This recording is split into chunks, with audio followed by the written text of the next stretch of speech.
The Guardians snapped a 28-inning scoreless streak, a 6-game losing streak, thanks to a dominant performance by Parker Messick, but it was the end of an era for a Guardians longtime favorite.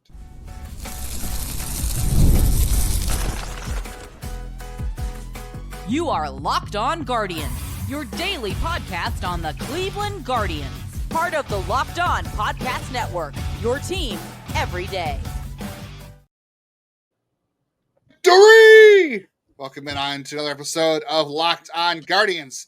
We're happy here because the Guardians finally won a game on Tuesday.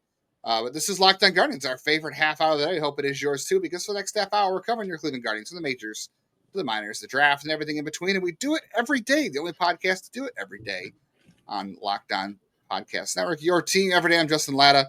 I have been co-hosting this podcast with my friend and co-host Jeff Ellis since October of 2022. And I've spent 18 years covering the Guardians minor league system all over and seen many prospects in that time. As you mentioned, I am Jeff Ellis, one of your two co-hosts here. One of the first co-hosts Locked On brought in to talk about baseball. Before that, I was a national writer at Scout and 24/7, focused on prospects in the draft. I want to thank you for making today's episode your first listen today and every day, wherever it is you get podcasts. Again, want to shout out Justin's newsletter, where you can get all of the rundowns on all the minor leaguers that we don't get to talk about every single day. If you want daily data, he's got you covered. And I also want to say a big shout out to all of our everydayers, people joining us through thick and thin. Anthony said I got his name right, which I think is the first time I've ever correctly pronounced a name correctly at first try in my life. So, hey, shout out to Anthony for you're literally 1 in a million, it seems like, in terms of my pronunciation. He's definitely special because we know he's an everyday. I think he's an insider too. So how about that? I think he was at the game on Tuesday. So, Anthony, you got to call off sick at work on Wednesday and go so they can win this series against the Rays. On today's show, though, we're going to talk about Steven Kwan and the struggles he's had this year and where that leaves his future in terms of the team and contract, all that stuff. We'll talk about Parker Messick's dominant start. His second start of his Major League career was a fun one. But we'll start off with the news that Carlos Santana has been placed on outright waivers. Before we get going, though, today's episode of Locked On Guardians brought to you by Game Time. Download the Game Time app, create an account, use code LOCKEDONMLB for $20 off your first purchase.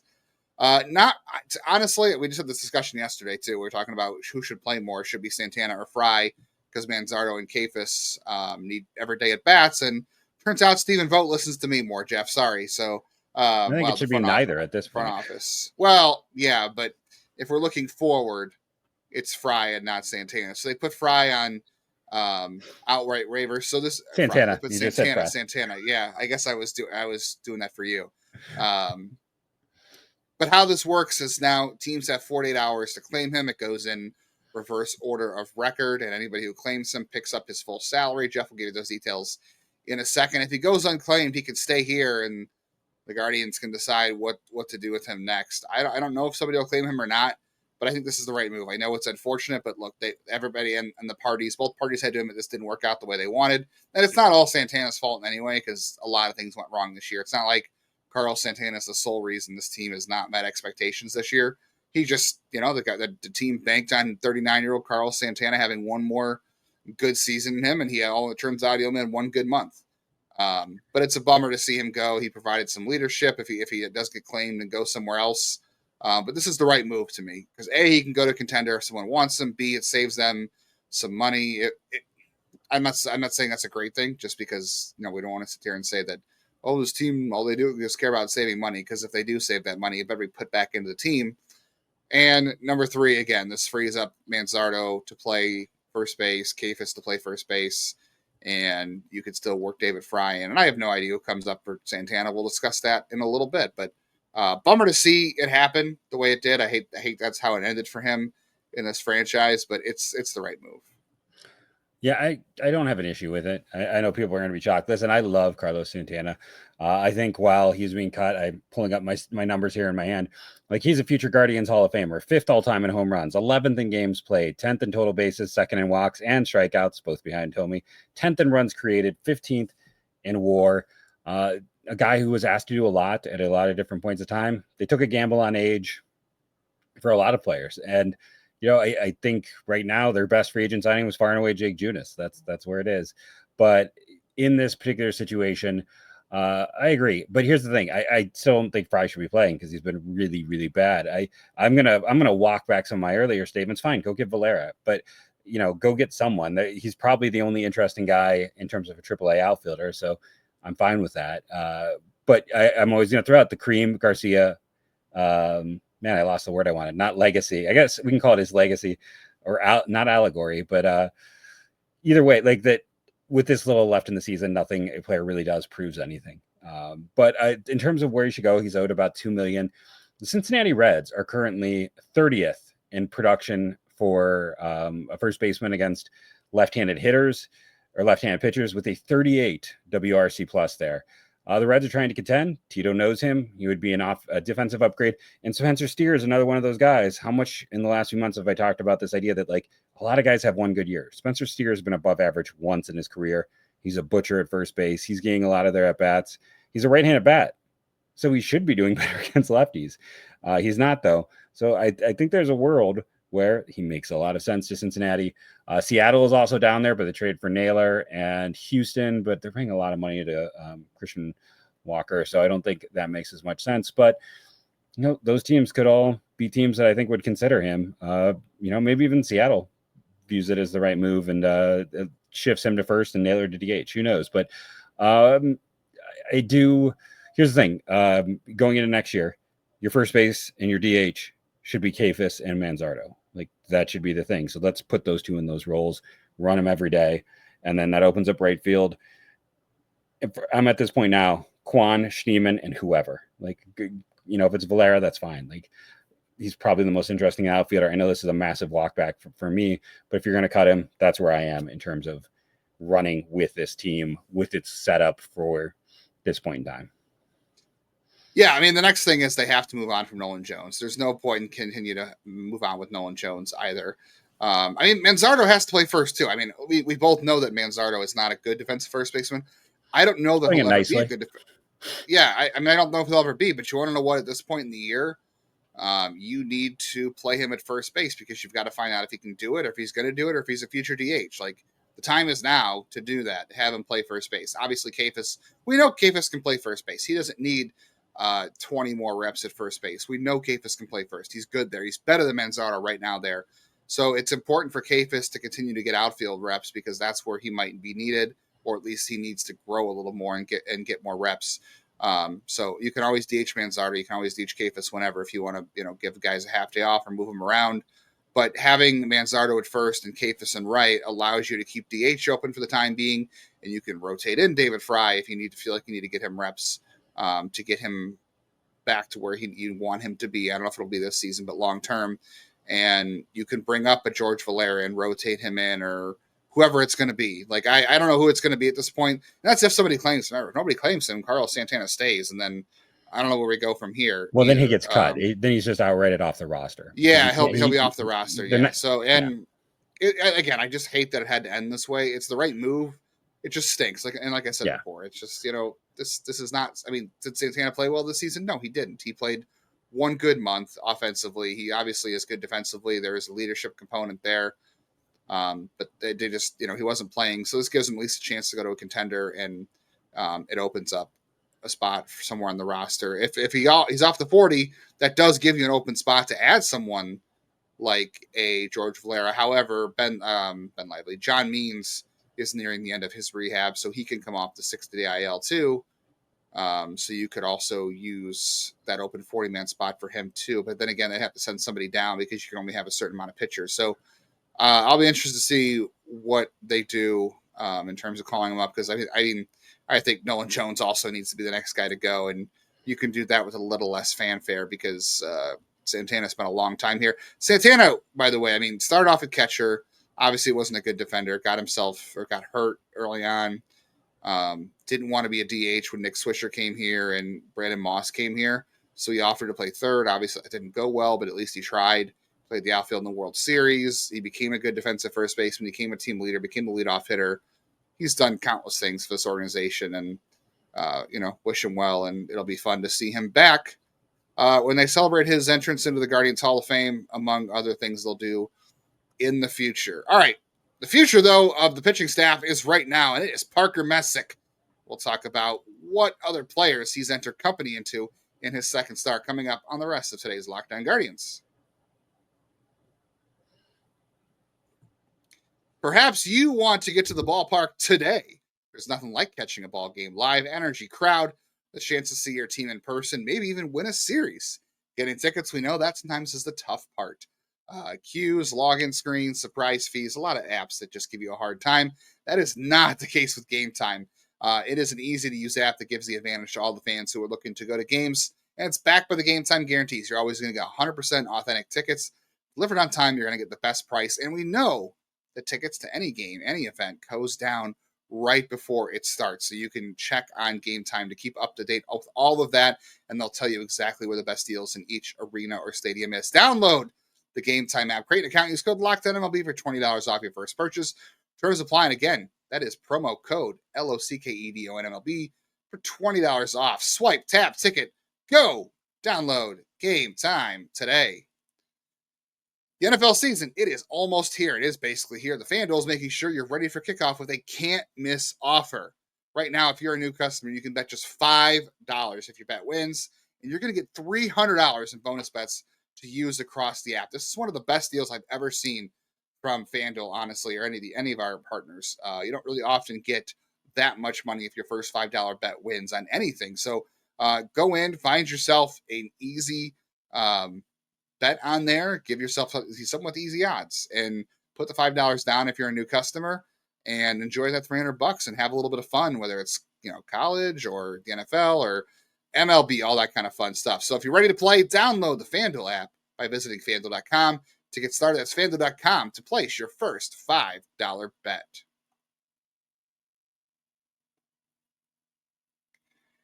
We have an important request for all of our everydayers, all of our listeners to Locked On Guardians. Locked On Network wants to hear from you.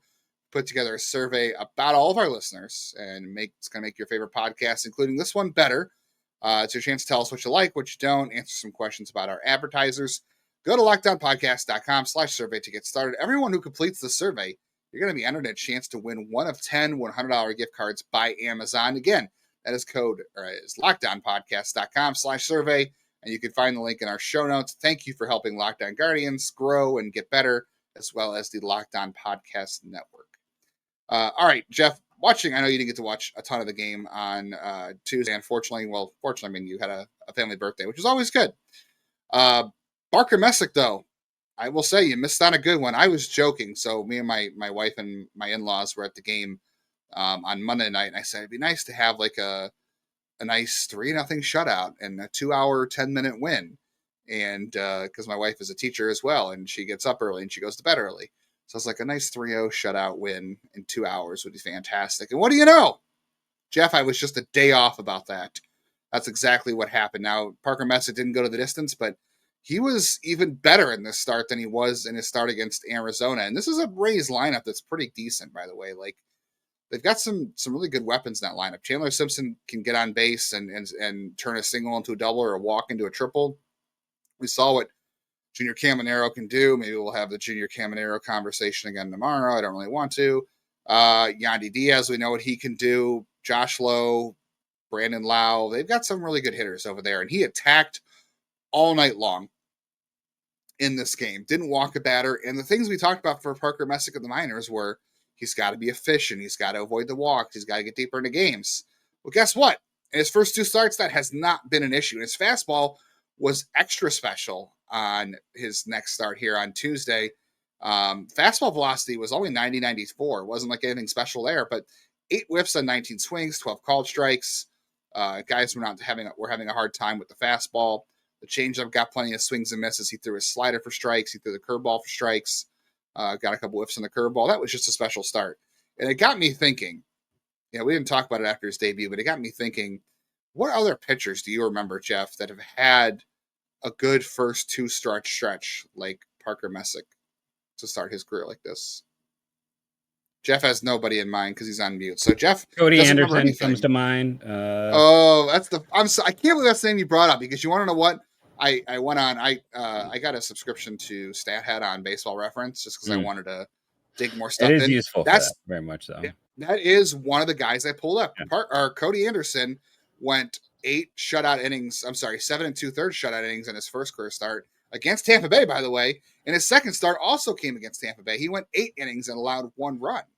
Yep. I feel like in my head, and this is probably incorrect, Jeremy Sowers, I feel like came out pretty hot and pitched well. I don't have Jeremy Sowers in this list. I sorted it by date when this happened. So what I did was starters who went 6 or more innings and allowed 1 run or less in their first one of their first 2 career starts. So Jeremy Sowers not there, but there are some names on here that bring back some interesting memories. But I don't know. I mean, you and I both really like. I know Tom Hamilton. Obviously, no shade to Tom Hamilton because we love Tom Hamilton. I love Tom Hamilton. He was like, oh, well, that's why you got to be careful because nobody had Parker Messick as a top 100 prospect. There were some places that did, I will say. And not many, but there were some, yeah. There were some, and I don't know if I expected this from Parker Messick, but we both knew he was good, and we thought he was right. I mean, I wrote in my... He was rising.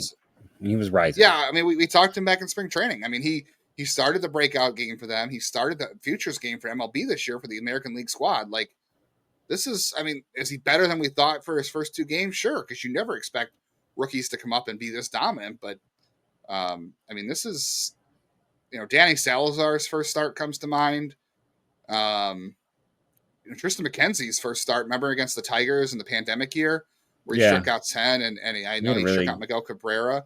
Like, he had a fantastic run too. So, a lot of really good starts recently. Obviously, this goes into the quote unquote pitching factory era. But there are some other names on this list. But I mean, as good as you and I thought Parker Messick could be, I don't know if I thought he was going to do this his first 2 starts. Agreed. Yeah.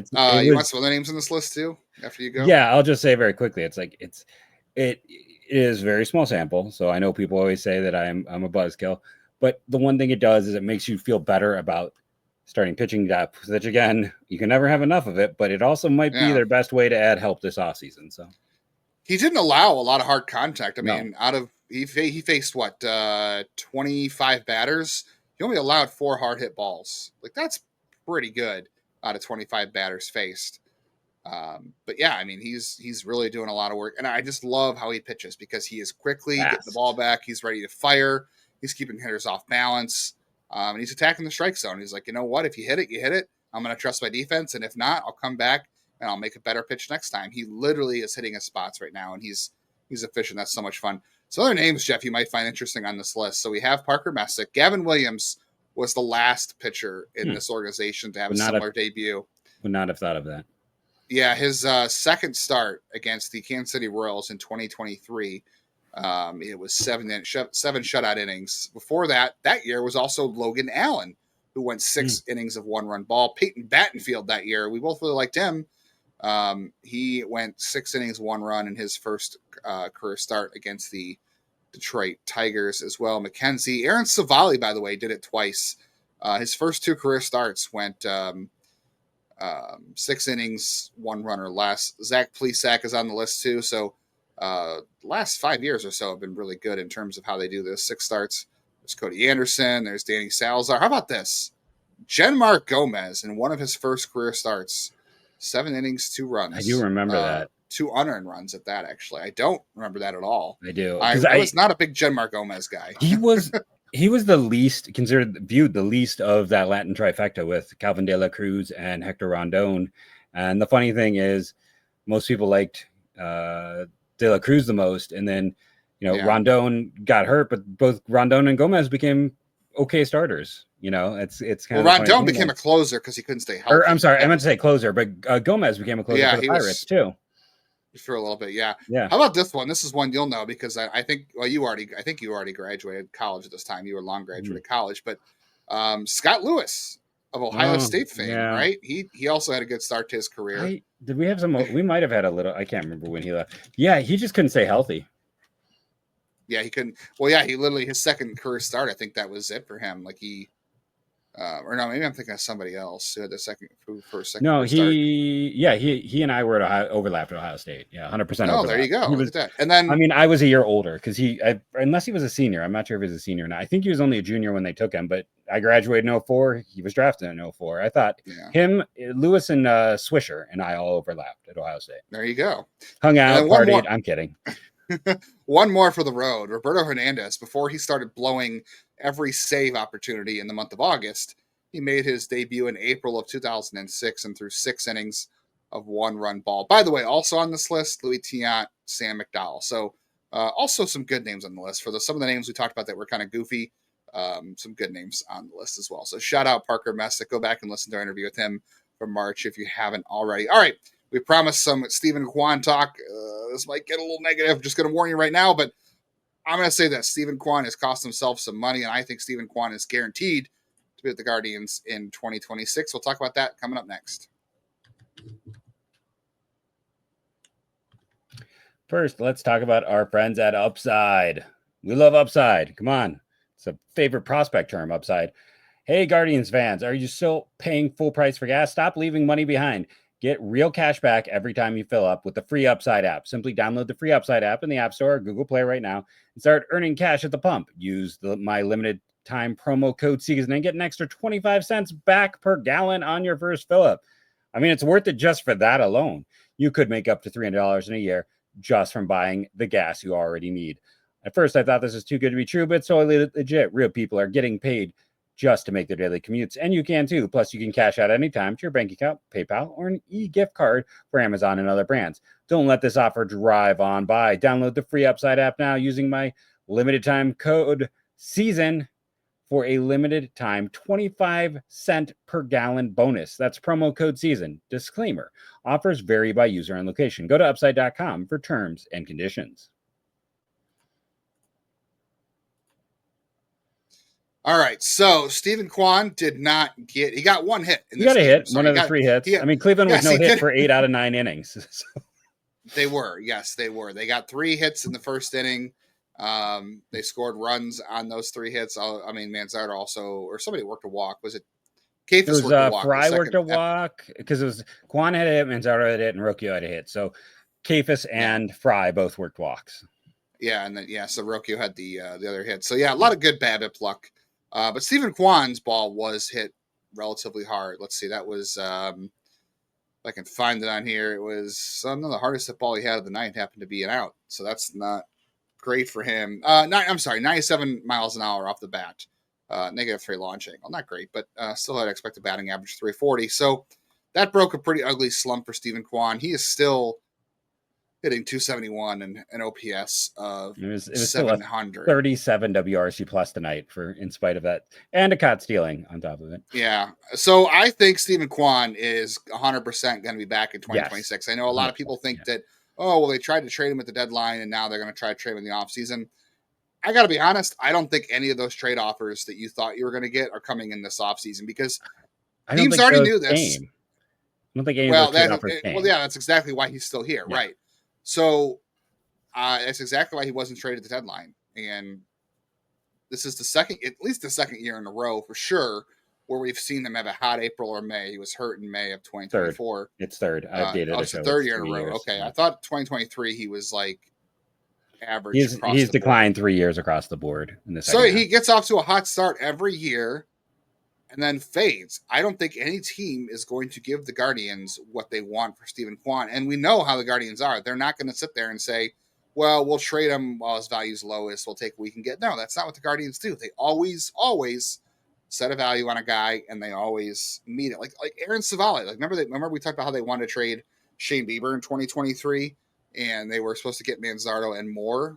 Well, they kept their sights on Manzardo and they finally agreed to go for one player, and they ended up with Aaron Savali. That's the kind of things they do. So I don't see any team making an offer for Steven Kwan this offseason for the Guardians. But on top of that, he's cost himself some money because you can't pay a player who has 2 good months of the year and who fades down the stretch and maybe has a good September, $20 million a year or more. You just can't, especially this franchise, the way they're forced to operate. At least the front office is forced to operate that way. You can't pay any player that much reliever who gives you 2 or maybe 3 good months of production. You just can't. I don't think any team will, to be honest with you. No, it's been bad. There's no other way around it. Listen, and it's more than just the offensive decline. One of the interesting things is the last 3 years has seen his range as an outfielder decline and his speed scores decline. So it's not just, you can't just sit back and say it's the wrist. And like, let's be very honest, Cleveland probably would have considered him for Leo DeVries. And at the other side of it, well, they did ask for Leo DeVries and plus, and the Padres said absolutely no. not. The Padres said a reliever was more valuable than Steven Kwan. Mason Miller is a very good reliever, one of the best. But like at the end of the day, we were saying it'd be hard to get a player like Steven Kwan where his production was like a 110 WRC plus from a team for Class A, we thought. So they viewed him as less. And, it is hard because he doesn't hit for power. But the other problem is, so I did, Dennis Maniloff asked me to do some math for him. So I have this, that over the past 3 years in the second half, I got to pull up the exact, before I do that, I'll say this. I mean, you go look at Alex Call. Alex Call is lapping him in production this year, and that Dodgers went out and got him instead. Like Alex Call is at a 120 WRC plus right now for the year. He's only picked it up since he went to the Dodgers. Here is the Kwan data. Last 3 years in August, he has hit 218. Last 3 second halves, he has a 232 average. And this is a guy who a lot of his value comes from batting average. So the last 3 years in a row, his batting average combined is 232. Since July 27th, you're talking about cutting Nolan Jones. Nolan Jones has a higher WRC plus since the end of July than Steven Kwan. The only person, Kwan is at a 47, Angel Martinez is at a 15, Jones is at a 60 since July 27th. So you're talking about a guy who in the last month has essentially been your second worst hitter because Angel Martinez has been that bad. Like, it's not just that he's bad, it's that he is really, really bad. And the bigger problem here is, again, if we argue, it's just the wrist, we have so many things to prove it isn't the wrist. It's also the fact that he had that great rookie year, and what he had the next year? He was a 99. He was slightly below average in WRC plus. He was a slightly below average hitter, basically average. Great year the next year. Where is he at right now in WRC plus? A 99 again. We've got every other year in terms of him being good, average, with big health, big second half declines. I'm just going to bring up Jason Kipnis had the same issue. Like we saw that with Kipnis. And then Kipnis, the other thing to remember is for a guy who really struggled to keep it up throughout the year, to his body to hold up, his career ended relatively young. And that's the other concern with a guy like this, that guys who cannot keep it going typically have shorter careers, which is also what we see with smaller players. I think all of this, a lot of people are like, you got to trade him now. No, this team doesn't have a replacement. Even if he is like closer to a 100 than a 120 guy, that's still a solid player for this team. This just means that Steven Kwan's probably here for the long haul because he's going to be much more valuable because he's a steady first half presence at least, but you don't have anything that can step up for him. So you might as well have him here, because what team's going to trade for an undersized guy who can't hold up, who has declining data across the board and doesn't hit for power? Like, no one's giving you as much as, at least, he's going to be worth about 4 WAR with his arm and what he has done. So I think end of the day with Steven Kwan is a situation where he'll be here and he is more valuable than what they could get. And, it's not again, like Alex Call, who, again, guy Cleveland developed, just didn't get an opportunity here. Everyone wants to scream, Cleveland can't develop hitters. In the last 5 to 6 years, it's like, they haven't developed anyone. It's like, well, you do have Kwan, you got Call, you got Clement. Again, one of the biggest problems for a team that contends every year is giving those opportunities that we've been talking about now that they're not good to other players. And those opportunities haven't always been there, and they just haven't sometimes had the proper chance to evaluate guys. But yeah, Kwan, hopefully he'll prove me wrong. Make me shut up. Please, Steven Kwan, make me shut up. Yeah, would love to be wrong about this. I mean, I have heard people say, like, there are people who have been around the team who said that he probably needs to spend a little bit more time in the weight room. That's not to say he's not trying or anything. Obviously he is, but this is a guy who really needs to add some strength to be able to handle the rigors of a full season. And this August, he is having one of the worst months of his entire career. His weighted on base average, which is let's like OBP, but it weights everything better. So obviously a home run is the highest weight, and then triple, double, single, walk, singles and walks are, I think, weighted the same, but everything is obviously weighted. So weight on base average is like weighing in all of your hits, but weighting the biggest ones. He's at a 216. He had a 365 weighted on base average in the month of April this year. In the month of April last year, it was 382. And then he was obviously down to 280 last year in August when he was struggling. And then he got it back up to 319 in September because he did rebound last September. And he's rebounded every September. He has started out hot every point in his career. And every September he seems to have a good finish to the season. So hopefully that's ahead for him. But you're right, it's very similar to Jason Kipnis. Jason Kipnis, like that year, what was it, 2015, where he hit like 400 or something. That 1 month where he had like 52 hits in the month or something. He had a great 2016. He hit for more power. And then by 2017, injuries, and he just wasn't hitting anymore. 2016 was the last good year of his career, unfortunately, at that point. So I hope he turns it around, but for his sake financially. But yeah, he's worth more to Cleveland at this point than he is in a trade because you're just not going to get it back. And like you said, there's no internal replacements. And as far as defense goes for Kwan too, like, I think you could see it a little bit because the sprint speed's down. You could see he's not getting that many balls. We have so much room to go in terms of defensive metrics because he leads all of baseball in defensive runs saved for left fielders, but he's at a 0 on outs above average on StatCast. So we have a long way to go in terms of defensive metric valuations. Those are such polar opposites. I would say a lot of that probably comes from his arm. He does have a great arm, so that gives him a lot of help defensively out there, but it's really hard for your leadoff hitter to have a 320 on base percentage. 320 is not bad, but it's not leadoff hitter quality, not for a guy who his entire skill set is based on, like you said, getting on base. Doesn't even run as much anymore. I mean, he's got 14 steals this year. He had 12 all of last year because he missed the whole month, but he's already played 3 more games than he did a year ago. He's only got 2 more steals. This is a guy who stole 20 bases in 2023. So it's, he lost out on some money when he turned that contract down, and now he bet on himself. And right now it's looking more like not as bad as Tristan McKenzie's situation, but it's slowly, tanking for him. Arbitration for him won't be as expensive this winter. So that might be a good thing for the Guardians. And then hopefully he comes back next year and stronger and can hold up to the rigors of a full season, and everybody is happy. Jeff, you're muted, so that must be the end of the show. We had 3 ads, so we can very quickly. Tomorrow, are we going to talk about? I know you wanted to do a fun thing about potential new ownership opportunities. Yes, the schedule game. So yeah, we'll talk about that tomorrow. End of an era for one Cleveland star, the beginning of a new era for a Cleveland legend, Travis Kelce. Talk about how they can intersect next year. Some new eras, as it were. Yes, they're in a new era over there, and they could start a new era next year with the Guardians. We'll play the schedule game tomorrow. We'll talk Guardians Rays game 3, and we got some prospects to talk about too. There's some interesting data that just dropped, so we got that. And we also have to talk about this week. The Guardians, they're not having a fun season, but it's pretty amazing the season's actually not worse than it is. So we'll get to there later on this week. Hey, make sure you are taking a minute to watch the Locked On and Fire TV presenting College Football Kickoff, your ultimate college football weekly preview. Drake Toll, I know him from the Party Animals, but you know him from the Locked On Big 12 Network.